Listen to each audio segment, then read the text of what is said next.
Bueno, buenas tardes a todas y todos. Vamos a dar comienzo a esta primera sesión del segundo seminario permanente de reformas electorales y democracia. Muchísimas gracias a todas y todos por atender nuestra invitación. Nos pone muy contentos que estén aquí. Como bien saben, los que han participado de este seminario en lo que fue el primer intento de ejercicio que hicimos el semestre pasado, creamos este seminario como un espacio de diálogo, de lectura crítica, en el marco del Observatorio de Reformas Políticas de América Latina, que se coordina dentro del Instituto de Investigaciones Jurídicas, junto a la doctora Guadalupe Salmorán. Pensamos que sería una buena idea reunirnos a conversar en torno a un paper, a un documento en diferentes momentos de su elaboración, ¿no? O sea, ya sea como un primer saque, una idea inicial para poner a discusión argumentos, ya sea como trabajos más avanzados que están destinados a ser publicados, no importa, el tema era tener una reunión y la condición para hacer esta discusión era que uno venía a esta reunión con el texto leído. Es decir, que todos aquellos que han leído el texto, muchísimas gracias, porque más allá de que nuestros ponentes presenten brevemente algunos argumentos, la idea es que discutamos sobre algo que hemos leído y que hagamos sugerencias, que seamos críticos, que también seamos generosos cuando hay ideas que nos parecen sumamente interesantes y también que seamos críticos siempre en la crítica constructiva y en la idea de que es para mejorar y para hacernos sugerencias para mejorar. Bueno, hicimos ese primer intento del primer semestre, del primer seminario, que creo que salió muy bien porque era un poco revolucionario todo, ¿no? Era un lunes a la tarde, al mes, todos estábamos aprendiendo y aprendimos algunas cosas y venimos ahora con esta propuesta de seminario permanente para febrero-mayo, que es como la primera instancia de este año, y luego continuaremos en agosto-noviembre. Es decir, hay una sesión cada mes, los lunes a las 4 de la tarde, todas las fechas ya están puestas, ya están todos los ponentes y ya están todos los comentaristas, y con 2 semanas de anticipación se van a poner los textos en el portal, o se van a mandar incluso a los que están registrados por correo electrónico el texto que hay que leer. Bien, entonces, dicho todo esto, quiero agradecer a las doctoras María Marván, a la doctora Luz María Cruz Parcero y a la cuasi licenciada Jimena Molina, quienes son las que nos van a acompañar hoy en torno a la discusión de un texto que nos presenta la doctora María Marván sobre los limitantes de las reformas electorales como instrumentos pedagógicos. Y entonces la dinámica es que la doctora Marván va a presentar durante 15 minutos las ideas principales que quiera llamar la atención de su texto, y la doctora Luz María y la cuasi licenciada Jimena nos van a hacer los comentarios a ese texto. Una vez que hacemos esta primera ronda, la doctora María podrá responder y luego abriremos a una ronda de preguntas concretas y comentarios concretos, ¿sí? O sea, no se trata de que los que estamos de este lado demos otra ponencia, sino que le ayudemos a la doctora María a pensar en su texto, ¿no? No sé si entienden el mensaje subliminal, ¿sí? No es subliminal, es clarísimo. Mejor todavía. Entonces, sin más preámbulos, damos por iniciada esta primera sesión, querida María, y tienes la palabra. Muchísimas gracias. Lo primero que quiero decir es, creo que el semestre pasado no se hizo un intento, o en todo caso fue un intento muy exitoso. O sea, intentos suena así como que lo logramos, pero no pudimos. Y yo creo que sí pudimos y aquí estamos. Ya ha sido sumamente provechoso. La sola asistencia de hoy lo dice todo. Dicho eso,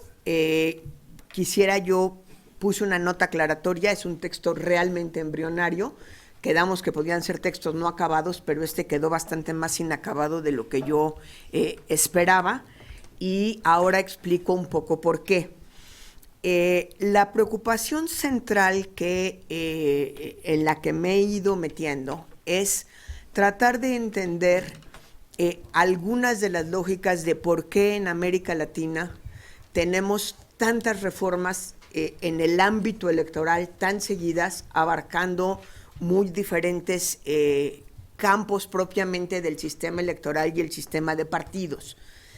Como pongo en la introducción del texto, si nos vamos al concepto duro de reforma electoral del sistema electoral en el sentido de cómo se traducen los votos en escaños, en México realmente tendríamos una gran estabilidad. Prácticamente después de 86 es la misma forma en la que se hace. Sin embargo, todos los que aquí conocen el caso mexicano saben que hemos tenido muchísimas reformas en medio de gran trascendencia que han afectado la competencia entre los partidos, el sistema de partidos y desde luego el número de partidos efectivos en los congresos.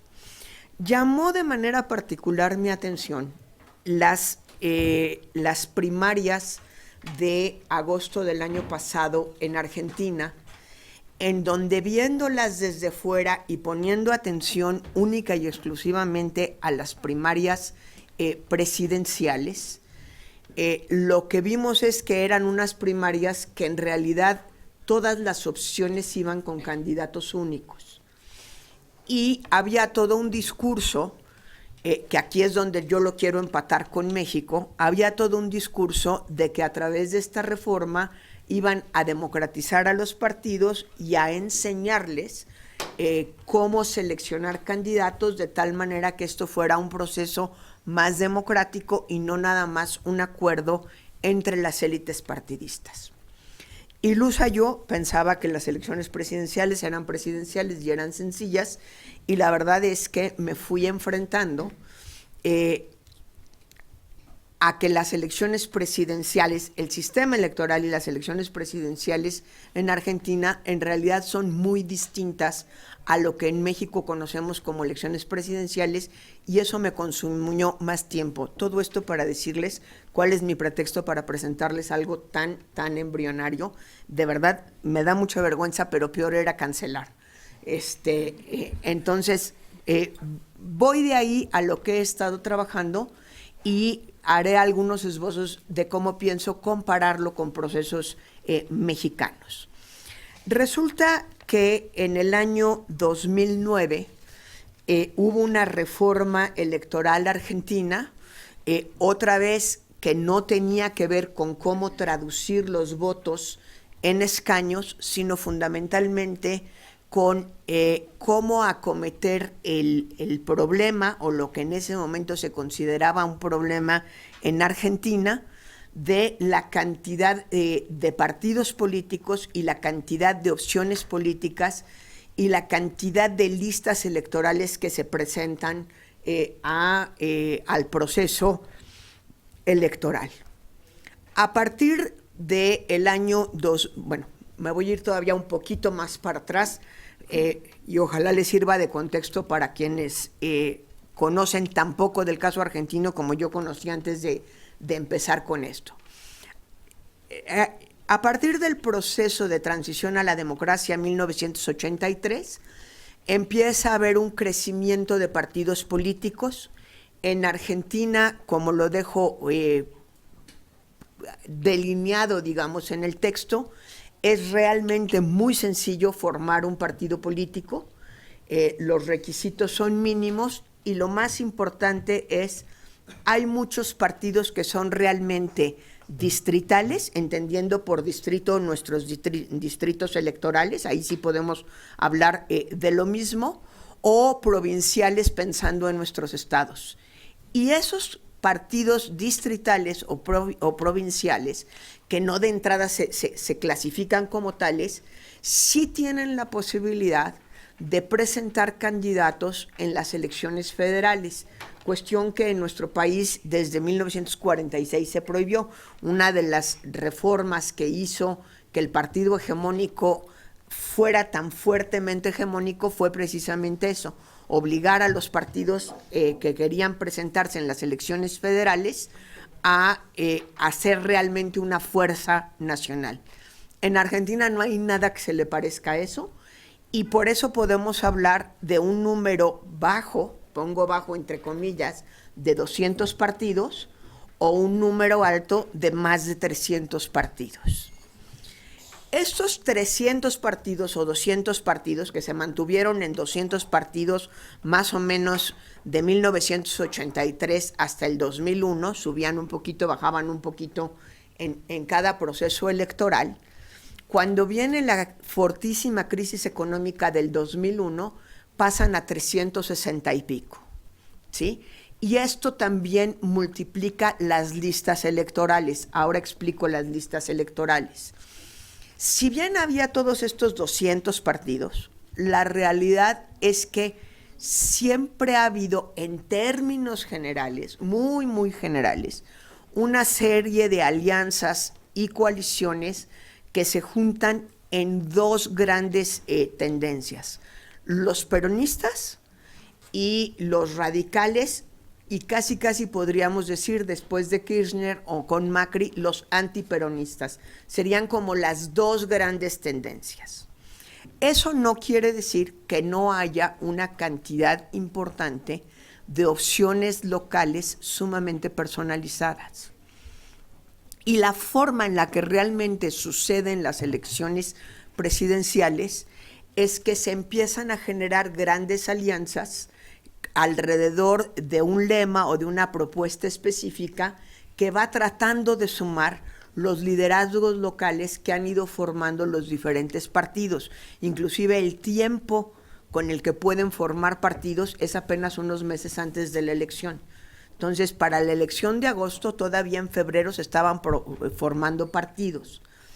Al tiempo que eso sucedía, después del 2001, proliferaron las listas electorales, cosa que también me costó un poco de trabajo entender. Agradezco, como puse en el protopaper, ni siquiera me daban la vergüenza para decirle paper. Flavia me hizo favor de sentarse conmigo una mañana y darme clases de párvulos del ABC, y nada más me decía: yo soy argentina, pero yo lo que conozco es el modelo ecuatoriano. Pero la verdad es que si no hubiera sido por su ayuda y por la de Gerardo Shirley, esto tendría bastantes más errores de los que seguro tiene. Esto se lo pienso pasar a Gerardo, que amablemente me dijo que con mucho gusto me ayudaba a no meter la pata o no meterla grandemente, ¿sí? A partir de 2001 se incrementan las listas. Las elecciones presidenciales te exigen que el presidente y el vicepresidente, los candidatos a la presidencia y vicepresidencia, en cualquier combinación hombre-mujer, eso da igual. De hecho, muchas combinaciones son de ambos géneros, digamos, cosa que les genera cierta beneficio en el electorado. Tienen que ir en fórmula y se vota por ellos de manera conjunta. Es decir, yo no puedo escoger al vicepresidente de la opción A y al presidente de la opción B. Tengo que votar de manera conjunta, ¿sí? Y luego se forman las listas de las diputaciones y de las senadurías. Y estos son, en las diputaciones se eligen por representación proporcional pura, o sea, no es un sistema mixto como el nuestro, y las listas son bloqueadas y cerradas. Pero con esa gran diversidad de partidos, lo que suele suceder es que hay listas cruzadas, déjenme llamarle así. Es decir, una gente puede ser candidato en una lista en el lugar 1 y candidato en otra lista en el lugar 8 y candidato en otra lista en el lugar 25, ¿sí? Entonces se generan una gran cantidad de listas. Cuando llega el elector a la casilla, no llega y se encuentra como nosotros una boleta para presidente donde están las opciones con los partidos, sino que y luego otra para diputados y otra para senadores, y yo voto por un partido, y si me cae muy bien la coalición, gracias a una pésima decisión del tribunal que algún día discutiremos seguramente aquí, puedo votar por 2 partidos o por 3 partidos o por tantos como haya en la coalición. Los partidos tienen la obligación de imprimir sus listas por la misma cantidad de listas que existen. Olvídense de papel membretado con sello de agua, o sea, papel revolución, y tú llegas y en lugar de llegar y pedir una boleta y tachar tu opción, lo que haces es que escoges una de esas listas y lo echas a la urna. No he llegado al punto, como buena mexicana digo, ¿y cómo le hacen para que alguien no tome 2 listas y las eche? A lo mejor Flavia nos sabe decir, y si no, nos quedamos con la idea de que no se hace trampa, porque en toda la literatura no se hace trampa en eso, se hacen trampa en otras cosas, se le da la vuelta a la ley en otras cosas, pero en lo que estuve leyendo en estos 6 meses, no hay quien diga, seguro ahí agarraron 80 listas en esta caseta y este señor que está, o esta señora es una malvada porque echó 80 posibilidades en lugar de la que le tocaba, ¿sí? Frente a este problema había una gran cantidad de opciones incluidos las fórmulas a la presidencia y a la vicepresidencia. En 2009, de acuerdo con la comisión electoral, que ahorita les digo exactamente cómo se llama, que depende del Ejecutivo, del Ministerio del Interior o su equivalente, dijo, tenemos que presentar una iniciativa para que haya una reducción en el número de opciones y para que las propias militancias puedan participar en la selección de candidatos y para que, reducción de opciones, y para que la ciudadanía en términos generales conozca más antes de la primera vuelta a quién va a votar. Después de 2009, que se hacen para esto las primarias abiertas, obligatorias y simultáneas, ha habido la elección de 2011, 2015 y 2019. Las 3 elecciones son muy distintas. Finalmente, en términos presidenciales, digamos que es todavía una reforma inmadura, me atrevo yo a llamarlo así, sin juzgar al sistema argentino. Y si vemos los resultados de las 3 elecciones, son muy distintas. En la primera experiencia, realmente había un claro favoritismo por Cristina Kirchner, ¿sí?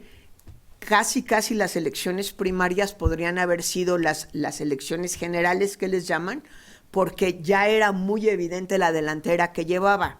Les recuerdo nada más los datos. La fórmula de Cristina Kirchner ganó 47% en las primarias y el segundo lugar 11%, 11.65%. O sea, claramente no había competencia. La segunda ocasión, que fue 2015, es más o menos todo lo contrario. Están bastante más cerradas, pero Macri pierde en las PASO, que son las primarias, pierde en la primera vuelta y gana en la segunda, ¿sí? Porque en la segunda lo que se junta es de todas las demás opciones, la opción antikirchnerismo. Entonces, preferimos que gane Macri con tal de que pierda la opción kirchnerista. Y en el 2019 están un poco más parejas el primero y el segundo lugar, pero siempre hay una distancia muy grande entre Alberto Fernández y Cristina Kirchner y Mauricio Macri y su compañero de fórmula, ¿sí? Viendo estas 3 primeras elecciones, y con esto ya trato de cerrar, me voy a pasar un poquitito de los 15 minutos, viendo estas 3 elecciones, yo podría decir como una observadora de fuera que sí ha servido para disminuir el número de opciones de fórmulas para la presidencia, porque sí se han quedado muchos en el camino. Otro detalle importante, en 2009 la reforma de 2009 planteaba que para pasar de las primarias a la primera vuelta tenía uno que tener 3% del voto. A partir de negociaciones con los partidos, obviamente con la presión de los partidos chicos, el umbral de participación se bajó hasta 1.5, pero aún así, en 2011 se presentaron 10 fórmulas en las primarias y 7 en la primera vuelta. No hubo necesidad de una segunda vuelta. En 2015, 11 coaliciones y 15 fórmulas.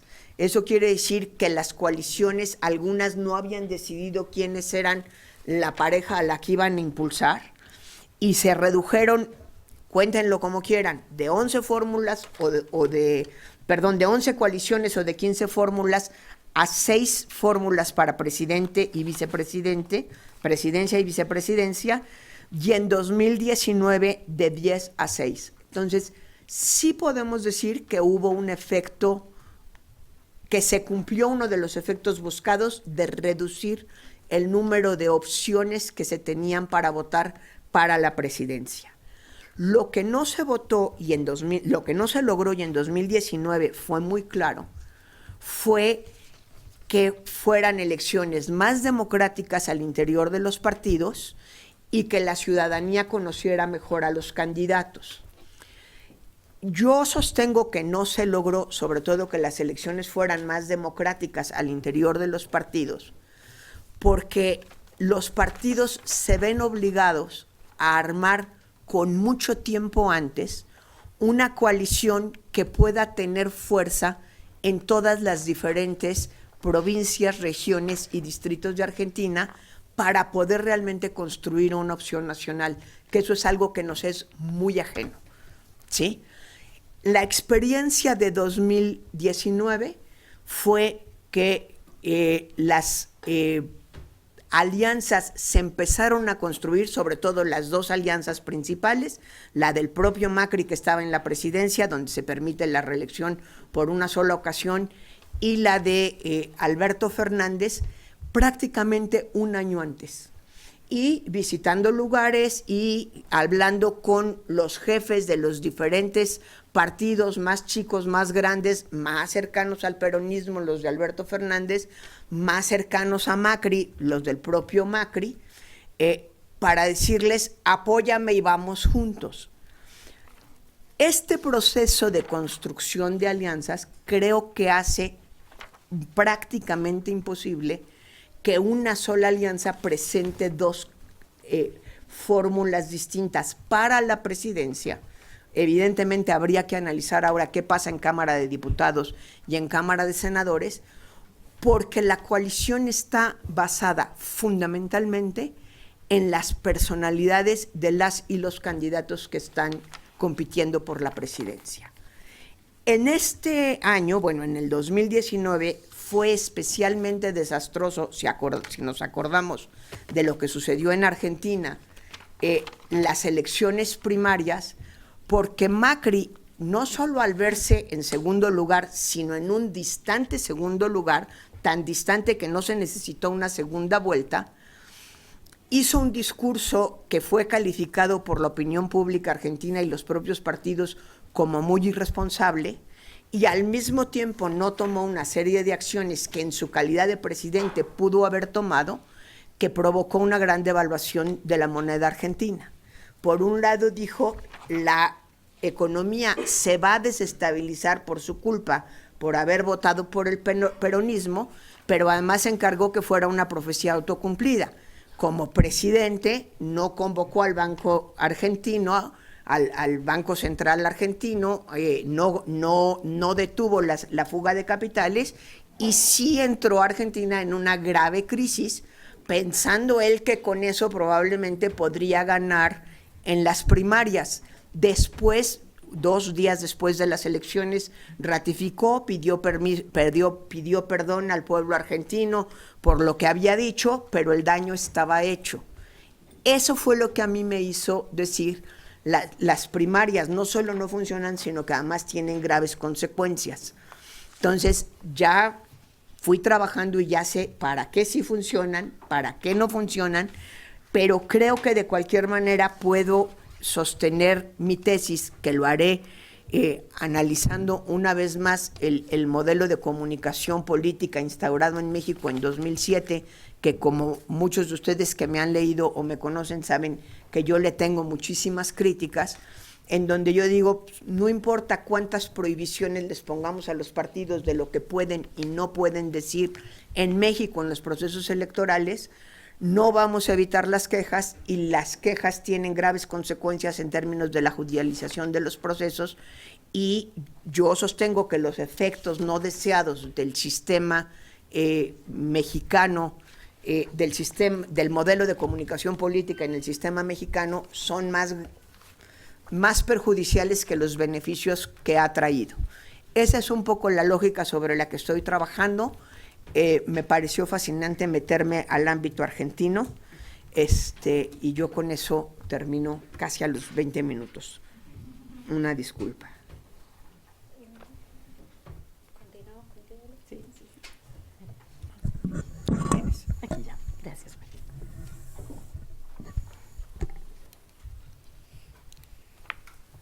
Bueno, pues buenas tardes a todas, a todos, y pues muy contenta, y es un gran honor. Muchas gracias, Flavia, y María, pues gracias por invitarme a comentar el texto, que dentro de las ventajas de ser un texto inacabado, pues es justamente que se presta a una discusión y observaciones.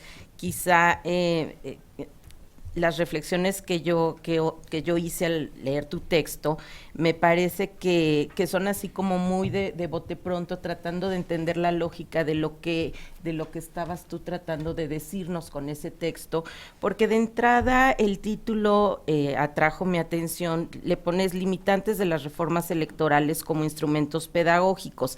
Entonces, y haces una reflexión sobre cuáles serían esos efectos pedagógicos. O sea, tú buscas ver, enseñar a los actores a ser mejores demócratas, es algo que pones en la parte, y me llamó mucho la atención esto, porque la primera pregunta que me hice fue, bueno, o sea, ¿cuáles son los fines de las reformas electorales?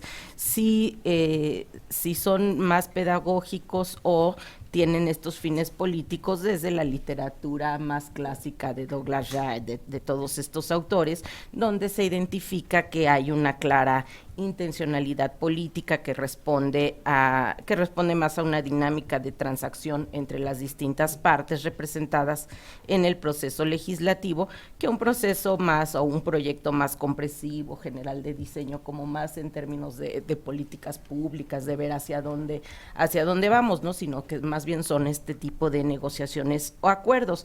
La propuesta me parece interesante, y yo creo que, dado que es un texto inacabado, desde el principio sería como interesante para el lector saber conocer los ejes a partir de los cuales se van a discutir estos efectos pedagógicos, lo que le denominas efectos pedagógicos de las reformas.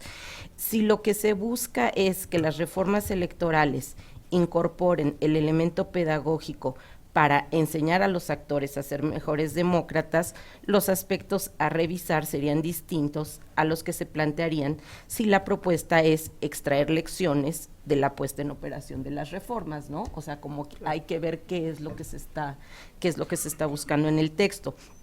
El texto tendría entonces que dejar claro qué se entiende por efectos pedagógicos y de dónde se van a extraer los elementos del análisis. Un primer grupo de preguntas se articularían en torno a la hechura de reformas, sobre qué ámbitos están buscando incidir, sobre todo porque es un texto de carácter comparativo, ¿no? Entonces, sobre qué ámbitos buscan las reformas incidir, por qué lo hacen, cómo lo hacen, los recursos institucionales con los que se cuenta, si se discuten en parlamento abierto, si se llevan a cabo consultas a actores e instituciones involucradas, si estas últimas cuentan con niveles de autonomía suficientes y capacidad de influencia para integrar asuntos en la agenda legislativa, o qué tan profundos pretenden ser esos cambios, es decir, si implican modificaciones constitucionales o modificaciones a leyes secundarias. Un segundo grupo de cuestionamientos podría orientarse hacia una discusión más de fondo acerca de la ciudadanía, si lo que se busca es a enseñar a los actores a ser mejores demócratas. Entonces, si es por ese lado, las preguntas podrían orientarse hacia una discusión entre la ciudadanía formal, la ciudadanía sustantiva, es decir, se trataría de buscar en las reformas los mecanismos que potencian la pertenencia de los ciudadanos a una comunidad política mediante la apertura de espacios reales de inclusión en esa comunidad en los distintos ámbitos político, económico, social y cultural. Si este es el eje, podrían abordarse los mecanismos de participación ciudadana, revisar si los procesos de reformas están impulsando agendas que busquen ampliar la participación.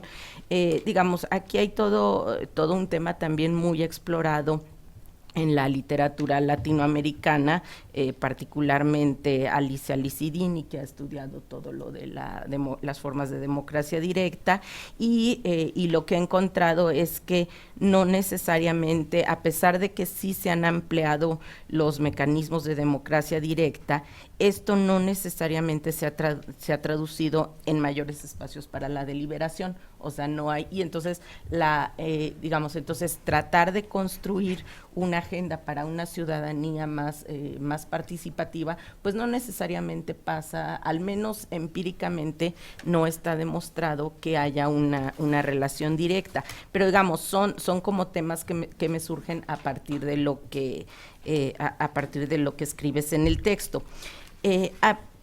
Después, la forma en la que construyes el caso argentino, estableces que los objetivos de la reforma del 2009 mediante la ley 2657.1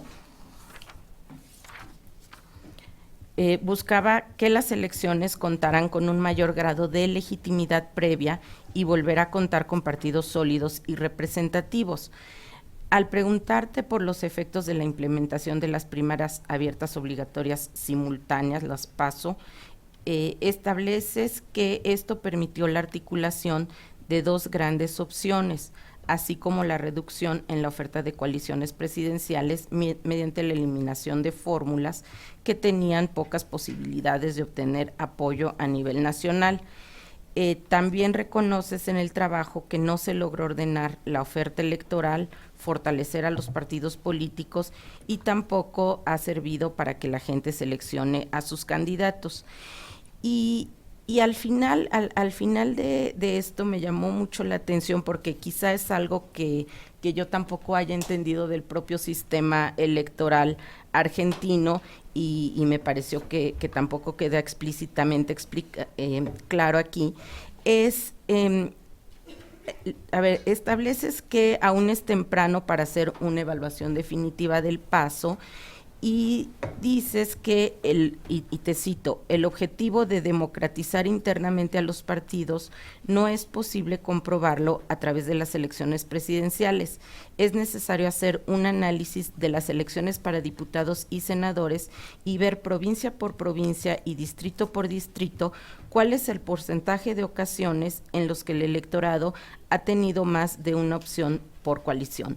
Y aquí la pregunta que a mí que te hago y que me quedó ese vacío es que yo no veo cómo la ampliación de posibilidades o coaliciones pueda relacionarse con la democratización interna de los partidos. o al menos no quede explícito en el texto. Las opciones que pueda tener el electorado pueden estar en función de la fuerza del partido en la región, sin que ello refleje la democratización interna que se percibe en otro tipo de variables, como pueden ser la competencia, la libertad para elegir a sus miembros, la libertad de expresión, el impulso de mecanismos democráticos en la toma de decisiones. Entonces, esa es, digamos, como la parte más…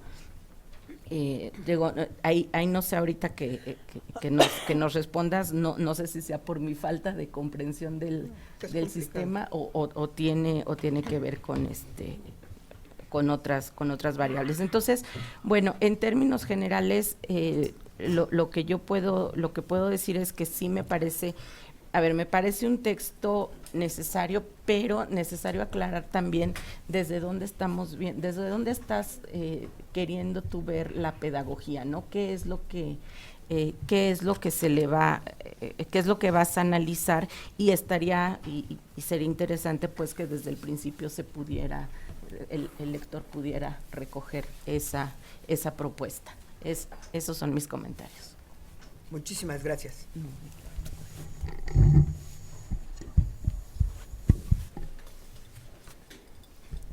Hola, buenas tardes.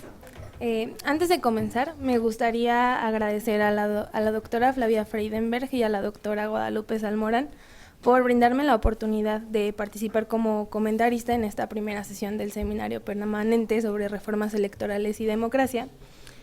De igual manera, agradezco a todas las personas por asistir el día de hoy. Estoy segura de que este ejercicio de retroalimentación será muy enriquecedor para todas y para todos. Asimismo, me siento muy honrada por compartir esta mesa con la doctora Luz María Cruz Parcero y como comentarista y con la doctora María Marván, de quien hemos tenido el agrado de escuchar los intereses avances de una investigación en curso acerca de las limitantes de las reformas electorales como instrumentos pedagógicos de la democracia. A continuación presentaré dos tipos de comentarios. Unos son de contenido, es decir, sobre los argumentos presentados en los avances de investigación recién expuestos, y por otro lado haré comentarios metodológicos, es decir, sugerencias respecto al documento que espero se transforme en una publicación. Me parece que el planteamiento propuesto por la autora es pertinente para la ciencia política, puesto que a diferencia de lo que ha sucedido con los estudios clásicos acerca del sistema electoral, que se han enfocado en estudiar fórmulas electorales, la magnitud de las circunscripciones, el umbral electoral o el tamaño de las cámaras en el poder legislativo, esta investigación busca más bien explorar sobre las condiciones que promovieron las reformas electorales, así como los factores que explican su origen y sus efectos. Enfocar la investigación en el origen de las reformas electorales es particularmente importante, ya que el ritmo reformista, es decir, el tiempo que transcurre entre una reforma y otra, del sistema electoral de América Latina, de los sistemas electorales de América Latina, es mucho mayor comparado, por ejemplo, con los de Europa. Una investigación que busca entender las condiciones que permiten que los actores que promueven la reforma electoral tengan o no éxito y cuáles son los efectos es una aportación indispensable en el estudio de las reformas políticas en América Latina. La investigación trabaja esencialmente con dos argumentos. El primero es que las reformas electorales son poco eficientes para enseñar a los actores a ser mejores demócratas, es decir, pone a discusión la eficacia de las reformas electorales como instrumentos de pedagogía democrática. El segundo argumento consiste en que los promotores de las reformas electorales exageran las virtudes que consideran traerá consigo la reforma, y en ese sentido, escasamente se mencionan o estudian los posibles efectos no deseados que podría traer el cambio en la normatividad electoral.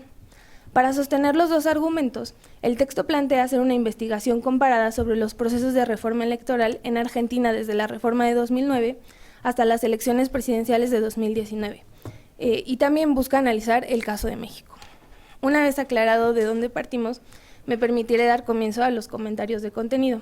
Para sostener el primer argumento, la investigación señala que las reformas electorales resultan de los reacomodos competitivos entre las élites. Es decir, que existe un grupo de actores que generan a través de las reformas nuevos modos de distribución y acceso al poder, y que suelen estar dominados por intereses partidistas. Como han defendido diversos autores del neoinstitucionalismo en la elección racional, Marván sostiene que quienes fomentan las reformas tienen la intencionalidad de obtener ciertas ventajas, mientras que quienes se resisten al cambio es porque temen salir perjudicados.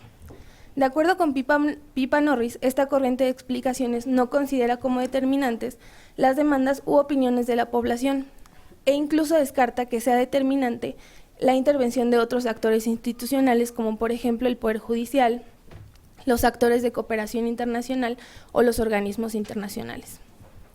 Algunos enfoques de investigación estudian las condiciones de la promoción y aprobación de las reformas electorales.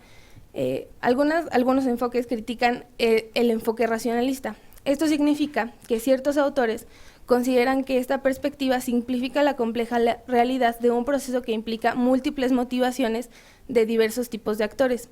Incluso, algunos estudios empíricos han mostrado que los cambios de las reglas electorales, impulsados por los miembros del partido en el grupo parlamentario mayoritario, les son autoimpuestas y no necesariamente benéficas. Incluso, en algunos casos, la coalición dominante se divide o sufren efectos no esperados. Otro de los descubrimientos es que en ocasiones los legisladores y legisladoras anteponen el largo plazo al corto plazo. Incluso el estudio realizado por Norris en 2010 descubre que la falta de legitimidad de las élites es uno de los factores determinantes que impulsan los cambios de la normativa electoral. En ese sentido, me parece que sería enriquecedor para la investigación adoptar el enfoque del institucionalismo cultural, para que tenga mayor coherencia la incorporación del análisis de las percepciones ciudadanas sobre la democracia, los partidos políticos y las élites políticas como condiciones necesarias para el proceso de reforma electoral. Por otro lado, me parece importante mencionar que a lo largo del texto no se desarrolla el concepto de reformas electorales como instrumentos pedagógicos, ni se genera un marco teórico que sostenga que las reformas electorales hacen o deberían hacer a los actores del proceso más demócratas. En ese sentido, me sugeriría profundizar el marco teórico conceptual para sostener el primer argumento. El segundo argumento que sostiene la investigación es que en la mayoría de los casos, y cito, cuando se introducen reformas electorales, los promotores de las mismas exageran las virtudes que consideran traerá consigo la reforma y poco o nada se habla de los efectos no deseados. En ese sentido, la parte introductoria de la investigación también propone que para analizar los efectos de las reformas que buscaron sus promotores, estas requieren periodos más o menos largos de tiempo para poder observar sus efectos. Con base en lo anterior, llama la atención la selección del periodo de análisis propuesto para el caso de Argentina. Si el estudio comienza desde la promoción y aprobación de la última reforma hasta las 3 veces que se han implementado en elecciones, ¿realmente el tiempo de análisis es suficiente para proponer alguna conclusión sobre los efectos? La misma cuestión se extiende a la decisión metodológica que se tome respecto del caso mexicano. Por otro lado, me parece que no queda clara cuál es la relación entre las razones de los actores en la promoción de las reformas electorales, o no es explícita, así como sus efectos y las mismas como instrumentos pedagógicos, por lo que también sugeriría hacer explícita la relación teórica entre el concepto y el segundo argumento. Respecto de las sugerencias metodológicas, tengo 3 breves comentarios. Primero, me parece importante incorporar un apartado metodológico en el que se explique a los y las lectoras cómo se obtuvo o se está obteniendo la data que sostendrá los argumentos y de qué manera se va a sistematizar y analizar. En segundo lugar, me parece importante que se explique en el documento por qué se decidió hacer una investigación comparada de los procesos de reforma electoral entre Argentina y México, es decir, si son casos paradigmáticos o existe alguna otra razón. Asimismo, sería clarificante que se explicara la razón por la que se elige el periodo de estudio de cada uno. En ese sentido, me parece que le daría solidez a las conclusiones extender el periodo de análisis. En tercer lugar, ya que el objetivo de la investigación es evaluar en qué medida las razones que se brindaron sobre los beneficios de las reformas electorales analizadas efectivamente se cumplieron, me parecería sumamente enriquecedor que la investigación tuviera una segunda etapa, en la que se busque explicar cuáles son las razones por las que se cumplieron o no las expectativas de la reforma, o bien por qué funcionaron o no como instrumentos pedagógicos. Finalmente, agradezco a la doctora Marván por lo enriquecedora que fue la lectura de los avances de su investigación y estoy segura de que es un gran aporte al conocimiento comparado sobre reformas en América Latina, y espero que esta retroalimentación haya contribuido en alguna medida a la investigación. Gracias.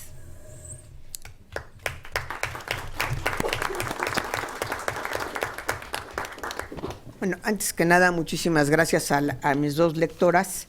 Aquí no hay lectores, espero que los demás sí haya lectores, por la muy cuidadosa lectura del texto, a pesar de estar tan en una etapa tan primaria, digamos.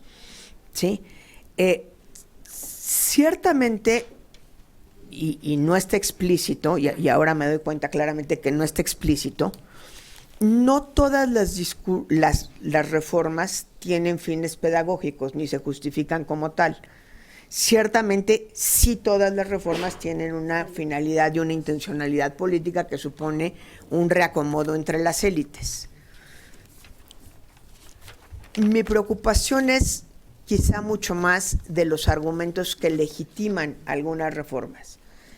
En concreto, esta reforma buscó legitimarse en 2009 cuando se hizo, a partir de decir que era necesaria para que los partidos tuvieran mejores prácticas democráticas al interior y por lo tanto fueran más democráticos. Ahí hay un salto conceptual muy grande que algunas veces hemos discutido la doctora Freidenberg y yo. No necesariamente un partido con prácticas democráticas hace mejor la democracia de un país. Hay quien asume que sí, normalmente eso se asume como una cuestión discursiva obvia, pero no hay manera de probar que países que tienen prácticas democráticas internas maravillosas tengan una mejor calidad de la democracia, y menos si no explicitamos cuáles son los indicadores con los que vamos a medir la calidad de la democracia. Lo que sí sucede en algunas ocasiones, y por eso es que escogí las PASO, es, y como fue en el caso del modelo de comunicación política mexicano, es que a la hora de justificar la reforma, se argumenta que eso mejorará la democracia interna de los partidos y por ende se entiende que también mejorará la democracia del país, cosa con la que no necesariamente sucede. Entonces, ¿por qué estas dos? Porque en el argumento con el que se defendió en el Parlamento y con el que se vendió a la opinión pública, en las dos ocasiones incluían el decir: esto mejorará la democracia la democracia interna de los partidos. Bueno, en el caso de del PASO, la democracia interna de los partidos, y nos llevará a una mejor democracia. Y en el caso del modelo de comunicación política, los partidos van a comportarse mejor en sus campañas y a tratar mejor a sus opositores, y eso nos va a dar unas campañas de mayor calidad, lo que nos va a llevar a elecciones de mejor calidad, lo que nos va a llevar a un sistema electoral de mejor calidad, ¿sí? O sea, en realidad lo que yo estoy criticando es el argumento con el que se justifica. ¿Por qué el tiempo? Pues la verdad es que no puedo ampliar el tiempo porque las PASO se inventaron en 2009, no puedo medir las PASO antes de que existieran. Entonces, y no puedo medir el modelo de comunicación política antes de 2007, que se formaliza el PES como un instrumento de la autoridad para estar dándole manazos literalmente manazos a los partidos políticos por lo que dicen y hacen en las campañas para que se comporten de manera más democrática. O sea, el tiempo está dado por el momento de la reforma, no lo puedo ampliar. ¿Sí? Creo que esa parte es importante. ¿Por qué habría que estudiar en Argentina? Y eso sí es tarea, yo creo que de una tesis doctoral, no de un paper para esto, y la verdad yo ya pagué mis culpas haciendo mi tesis doctoral. ¿Por qué se necesitaría ver lo que pasa en diputados y senadores? Porque desconozco, de lo que he leído de la lectura, a veces sí y a veces no, si una coalición de partidos presenta una sola fórmula para diputados del Distrito 1 de Santa Cruz o del Distrito 1 de Buenos Aires o del Distrito, o si una sola coalición presenta varias posibilidades, ¿sí? Entonces, en realidad las primarias, si las entendemos en el sentido más clásico del sistema político norteamericano, en donde entre demócratas o entre republicanos se va construyendo la fortaleza de quien va a llegar a la presidencia con su candidato a la vicepresidencia, y en donde están compitiendo, en los demócratas son como 15 o 14, creo que ya van en 13, pero del lado de los republicanos hoy no vemos más que a Trump, pero hace 4 años estaban en la misma situación, eran como 14 o 15, y a través del proceso se van eliminando, y conforme van ganando fortaleza, a la hora que el Partido Nacional los nomina, ya son candidatos muy fuertes. Lo que estuvo mal diseñado, creo yo, fue el mecanismo de las primarias en Argentina, porque dice, todo lo que viene antes de las primarias, háganle como puedan. Y un día, a la misma hora, en el mismo canal, van a venir a votar todos los argentinos, no nada más los militantes de los partidos, van a venir a votar todos los argentinos por las fórmulas que les presentan los diferentes partidos. En realidad lo que hicieron, desde mi perspectiva, es una presidencial a 3 vueltas. Y eso está generando más problemas que soluciones, ¿sí? ¿Por qué lo hicieron así? Porque a la hora que lo hicieron obligatorias, yo me imagino que pensaron un poquito al estilo mexicano, y aquí estoy inventando, tendría que ver si ahí hay o no hay esa justificación en las discusiones mismas que estoy revisando. De verdad me metí en un berenjenal que no debía de haberme metido, pero estoy muy entretenida, ¿sí?